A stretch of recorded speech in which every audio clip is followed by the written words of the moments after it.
Supreme কোর্টে ক্ষমতা প্রদর্শন জাতীয় নির্বাচন কমিশনের। এবার শীর্ষ আদালতেই নিজেদের দাবি স্পষ্ট করে জানিয়ে দিল জাতীয় নির্বাচন কমিশন। এবার সুপ্রিম কোর্ট যা নির্দেশ দিয়েছিল সেই নির্দেশ মানতে নারাজ জাতীয় নির্বাচন কমিশন। চলুন বিস্তারিতভাবে জেনে নেওয়া যাক। সুপ্রিম পরামর্শ মানতে নারাজ দেশের নির্বাচন কমিশন এবং কেন্দ্র সরকার। গত 10ই জুলাই শীর্ষ আদালতে বিহারের ভোটার সমীক্ষার বিরুদ্ধে দায়ের হওয়া মামলার ভিত্তিতে চলা শুনানিতে কমিশনকে পরিচয় তথ্য হিসেবে আধার, রেশন ও ভোটার কার্ডকে গণ্য করার পরামর্শ দিয়েছিলেন বিচারপতি সুধাংশু ধুলিয়া এবং বিচারপতি জয়মাল্য বাগচি।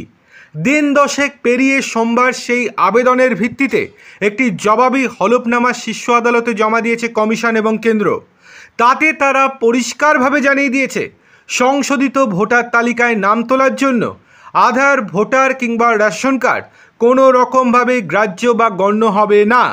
তাদের সংযোজন কোনো ব্যক্তির ভোটার হওয়ার জন্য সাংবিধানিক রূপরেখা অনুযায়ী তার নাগরিকত্ব বৈধ কিনা তাও খতিয়ে দেখার দায়বদ্ধতা এবং সাংবিধানিক অধিকার নির্বাচন কমিশনের রয়েছে।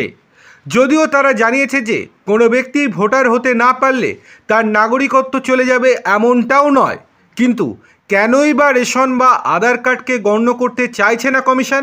সেই প্রসঙ্গে তাদের যুক্তি, সারা দেশে প্রচুর ভুয়ো রেশন কার্ড রয়েছে, সুতরাং তার ওপর ভিত্তি করে ভোটার তালিকা সংশোধন একেবারেই সম্ভব নয়। আর এই ভুয়ো বা ভোগাস রেশন কার্ড তৈরি হয়েছে আধার কার্ডের সহায়তাতেই। অতএব সেটির বিশ্বাসযোগ্যতা বা গ্রহণযোগ্যতা নিয়ে প্রশ্ন থেকেই যাচ্ছে। এ তো গেল আধার রেশনের যুক্তি, কিন্তু যে কার্ডের ভিত্তিতে রেশন সাধারণ জনগণ ভোটদানের অধিকার দিয়েছে কমিশন, তাতে কি সমস্যা? ভোটার কার্ডকে কেন গণ্য করছে না কমিশন? তাদের যুক্তি, কোনো এক ব্যক্তির এপিক বা ভোটার কার্ড তার বর্তমান অবস্থার প্রতিচ্ছবি, অর্থাৎ সেই ব্যক্তি কমিশনের চোখে ভোটার, কিন্তু তিনি কিভাবে ভোটার হলেন, বৈধ নাকি অবৈধ পথে, সেই উত্তর ভোটার কার্ড কখনোই দিতে পারে না।